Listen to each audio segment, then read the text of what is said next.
प्यारे बच्चों, आज हम क्लास 9th के सामाजिक विज्ञान इतिहास पाठ एक फ्रांसीसी क्रांति के कार्यपत्रक 53 का अध्ययन करेंगे, जिसके अंतर्गत आज हमारा टॉपिक है फ्रांसीसी क्रांति भाग 5। प्यारे बच्चों, आइए देखते हैं। 1794 से 1799 ईस्वी तक उदार गणतंत्र नेशनल कन्वेंशन ने एक संविधान का निर्माण करके कार्यपालिका का उत्तरदायित्व 5 सदस्यीय निदेशक मंडल या डायरेक्टरी को सौंपा। नेशनल कन्वेंशन के बाद फ्रांस में डायरेक्टरी का शासन शुरू हुआ, जो 1795 से 1799 ईस्वी तक चला। डायरेक्टरी का यह शासन अव्यवस्थित और कठिनाइयों से भरा रहा। संचालक मंडल को सशस्त्र सेनाओं के नियंत्रण एवं सेनाध्यक्षों की नियुक्ति, फ्रांस की ओर से संधि करने या युद्ध करने के अधिकार प्राप्त थे। संचालक मंडल के सामने सबसे प्रमुख समस्या थी युद्ध की समस्या। डायरेक्टरी के सदस्य अनुभवहीन, अयोग्य तथा भ्रष्ट थे। डायरेक्टरी के शासनकाल में तरह तरह की गड़बड़ी फैली, बेकारी बढ़ी, व्यापार ठप पड़ गया और विदेश नीति भी कमज़ोर रही। ऐसी स्थिति में फ्रांस की जनता एक ऐसे नेतृत्व की आवश्यकता महसूस कर रही थी जो देश के अंदर और बाहर शांति स्थापित करने या कर सके तथा विदेशी शक्तियों पर को परास्त कर सके। इस काल में नेपोलियन प्रथम ने सैन्य विजयों द्वारा फ्रांस के सम्मान को स्थापित किया और अंततः डायरेक्टरी के शासन का अंत कर सत्ता पर नियंत्रण स्थापित किया।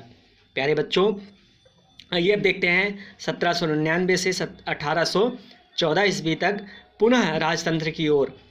प्यारे बच्चों, 1799 में नेपोलियन प्रथम ने डायरेक्टरी के शासन का अंत किया और फ्रांस का प्रथम काउंसिल बना और 1804 ईस्वी में उसने अपने को सम्राट घोषित कर दिया और इस तरह नेपोलियन के साम्राज्यवादी शासन की शुरुआत हुई। नेपोलियन ने अपने विजयी अभियानों द्वारा यूरोप का राजनीतिक भूगोल बदल दिया। उसने 1812 ईस्वी में रूस पर आक्रमण किया, जहां सर्दी और वातावरण से उसकी सेना को बहुत क्षति पहुंची। यहीं से उसका पतन शुरू हो गया।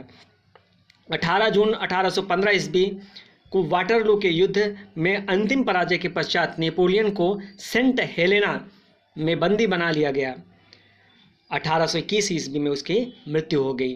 प्यारे बच्चों, फ्रांस की सिविल संहिता नेपोलियन प्रथम द्वारा 1804 ईस्वी में फ्रांस में लागू की गई। इसे नेपोलियन कोड भी कहते हैं। इस संहिता को बनाने में पुरातन एवं नवीन कानूनों का समन्वय किया गया था। इस संहिता के द्वारा जन्म के आधार पर दिए गए विशेषाधिकार बंद कर दिए गए। इसके तहत धर्म की स्वतंत्रता प्रदान की गई तथा इसमें कहा गया कि सरकारी नौकरियों उनको मिले जो सर्वाधिक योग्य हों। जूरी की सहायता से खुले में मुकदमे सुनने की व्यवस्था की गई। कानूनों के समक्ष सबकी समानता के सिद्धांत को विधि संहिता में स्थान दिया गया। प्यारे बच्चों, व्यक्तिगत संपत्ति के सिद्धांत को मान्यता दी गई और भूमि पर स्वामी के अधिकार को इतना ठोस बनाया गया जितना वह पहले कभी नहीं था। इसलिए छोटे किसान नेपोलियन के समर्थक बन गए। प्यारे बच्चों, नेपोलियन प्रथम कानून संहिता उसका स्थायी कार्य सिद्ध हुआ। नेपोलियन ने स्वयं इस कानून संहिता के महत्व को स्वीकार करते हुए कहा था कि मेरा वास्तविक गौरव मेरी 40 युद्धों की विजय में नहीं है। मेरी विधि संहिता ही ऐसी है जो कभी न मिट सकेगी और चिरस्थायी सिद्ध होगी। प्यारे बच्चों, इस प्रकार से आज हमने क्लास 9th के कार्यपत्रक 53 का अध्ययन किया, जिसके अंतर्गत आज हमारा टॉपिक था फ्रांसीसी क्रांति भाग 5। प्यारे बच्चों, आइए अब हम प्रश्नोत्तर देखते हैं। तो पहला प्रश्न है, डायरेक्टरी के शासन में क्या क्या कठिनाइयाँ थी? तो प्यारे बच्चों, इसका आंसर होगा डायरेक्टरी के शासन में संचालन मंडल के सामने सबसे प्रमुख समस्याएं थी युद्ध की समस्या, डायरेक्टरी के सदस्य अनुभवहीन, अयोग्य तथा भ्रष्ट थे। अगला क्वेश्चन है, नेपोलियन प्रथम किस प्रकार शासन पर अपना नियंत्रण स्थापित करने में सफल रहा? तो इसका उत्तर हो जाएगा 1799 ईस्वी में नेपोलियन प्रथम ने डायरेक्टरी के शासन का अंत किया और फ्रांस का प्रथम काउंसिल बना और 1804 ईस्वी में उसने अपने को सम्राट घोषित कर दिया और इस तरह नेपोलियन प्रथम शासन पर अपना नियंत्रण स्थापित करने में सफल रहा। अगला क्वेश्चन है, नेपोलियन संहिता का क्या महत्व है? तो इसका आंसर हो जाएगा बच्चों, नेपोलियन संहिता ने राष्ट्रवाद के विकास में महत्वपूर्ण भूमिका निभाई। इससे प्रशासन सरल हो गया। यह एक राष्ट्र एक कानून की तरफ एक बड़ा कदम था। नेपोलियन संहिता ने लोकतंत्र के नींव के लिए नींव तैयार की। प्यारे बच्चों, अगला क्वेश्चन है, नेपोलियन संहिता में दिए गए किन कानूनों और प्रावधानों को आप भी अपने लिए महत्वपूर्ण मानते हैं और क्यों?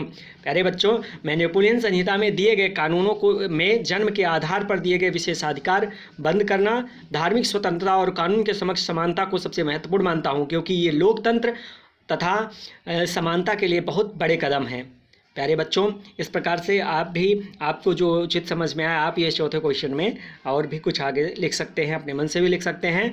प्यारे बच्चों, कोविड-19 महामारी फैली हुई है। इससे बचने के लिए हमें इसके विरुद्ध लड़ाई में सुरक्षित रहने के लिए मास्क पहनने की आवश्यकता है। हम जब कभी भी घर से बाहर निकलेंगे तो मास्क लगा करके ही बाहर निकलेंगे। इस प्रकार से प्यारे बच्चों, आज हमने क्लास 9th के कार्यपत्रक 53 का अध्ययन किया। धन्यवाद।